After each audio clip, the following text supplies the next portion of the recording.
Hello students, welcome to your week 14 highlights video. Let's jump right in. So since we covered chapter 9 in last week's video, we're going to jump right into chapter 10, which is about debriefing the participant and observers. So this is imagining that you have one participant testing and some observers watching the test.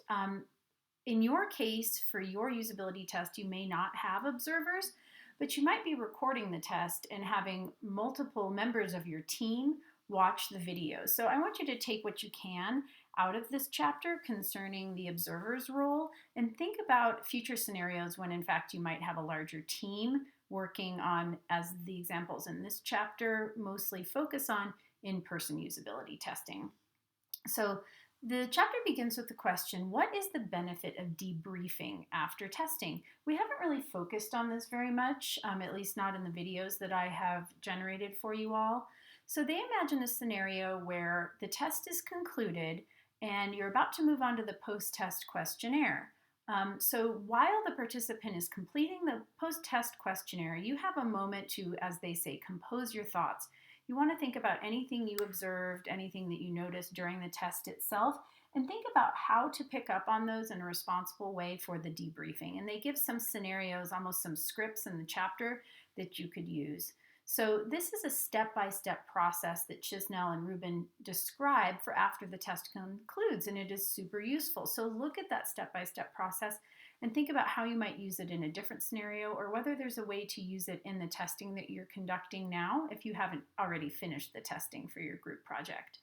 So a key concept is don't use the debriefing time as an opportunity to solve problems, but rather as a time to understand problems and difficulties.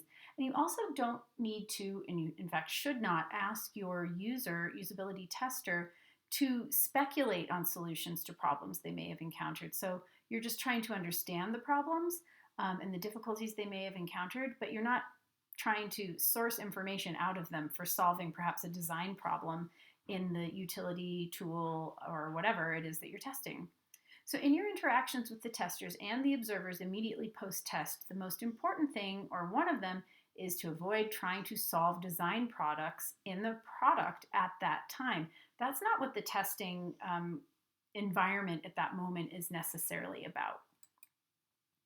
So in chapter 11, Analyze Data and Observations, they offer 4 key steps in analyzing test data and developing recommendations, and they are compile and summarize the data, analyze the data, develop recommendations, and produce the final report. And we're going to be talking about the first 2 in this video, but I included these 2 graphics on this screen. The graphic on the right side of the screen is actually really appropriate for what most of you are doing, which is remote unmoderated testing. And this shows a diagram of the flow of information in that kind of scenario. I just included it here because I thought it was eye-catching. And the other is a little cartoon about all different kinds of people in line to do some usability testing. This is in an in-person situation, one person sitting at the computer, and then the test moderator on the other side of the desk.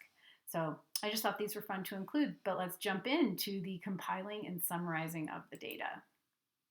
So when you compile and summarize your data, you're going to have to draw out, if you did a remote unmoderated video recording, you're going to have to draw out of those recordings some key themes or trends. You're going to have to write them down. You're going to have to transcript the videos somehow, and there are transcripting features that you can use. You can actually use Google Drive to do that, and you can just Google search how to do that. Once you have a transcript, you can look for key themes, you can read it through again, look for trends. You don't have to transcript it, that's just one way to do it. But in whatever way you do it, you're going to have to highlight, whether that's in a virtual fashion, a material fashion, or some other way, use sticky notes or whatever tool you want to identify those key themes and trends, and then organize this content into a spreadsheet. So your book's web component has some good examples of tallying spreadsheets and many other resources. And in the Google slide presentation, I have hyperlinked this word here, as you'll see on the screen, and that will take you to that web resource, and you can look at those examples. It's a downloadable zip file, the one that I have looked at myself regarding tallying spreadsheets. So as this item's detail in the chapter reveals, there's so many facets of a test that you can measure and assess, such as completion times, preferences, and more. Because you guys are doing a limited scope test, you're going to have to figure out which of these you can practically look at, given the time restraints that we have, the resource restraints that we have, even the skill restraints that we have at this point. Once you've figured out what you're going to assess, you can group these findings. Now, in a larger study than yours, you would be able to create larger categories, and some of the examples in the book speak to that and in their web resource. So, word of caution.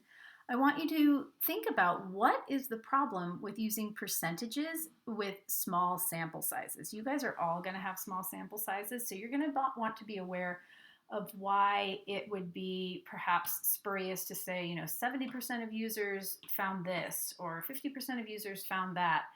You might end up doing it, but I want you to be thoughtful about making those kinds of statements. So we're going to look at the second item now, which is analyzing. So it is key to remain task-oriented when summarizing and reviewing the data. This forces you to look at the situation from the viewpoint of the users. So you're going to identify tasks that did not meet the success criteria. Those are the things that you came up with before you tested when you were coming up with your test plan. So why is the 70% benchmark that the book discusses, they've discussed it in multiple parts of the book, why is that benchmark an effective one? Identify user errors and difficulties.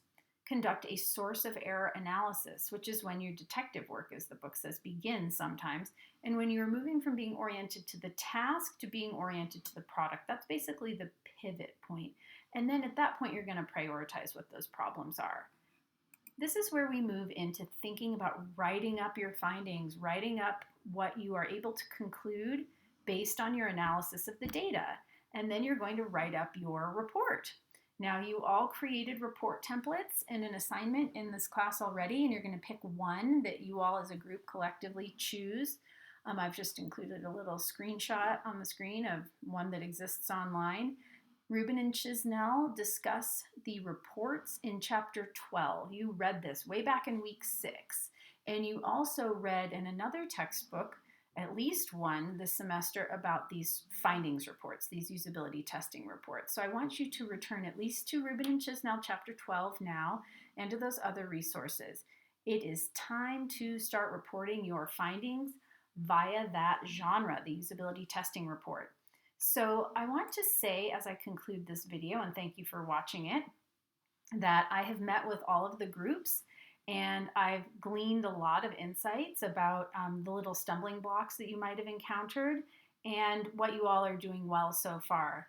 So this is our second to last week of class. Next week is, and next week you need to be moving from creating your usability testing report, basically your findings report, into creating the presentation version of that report.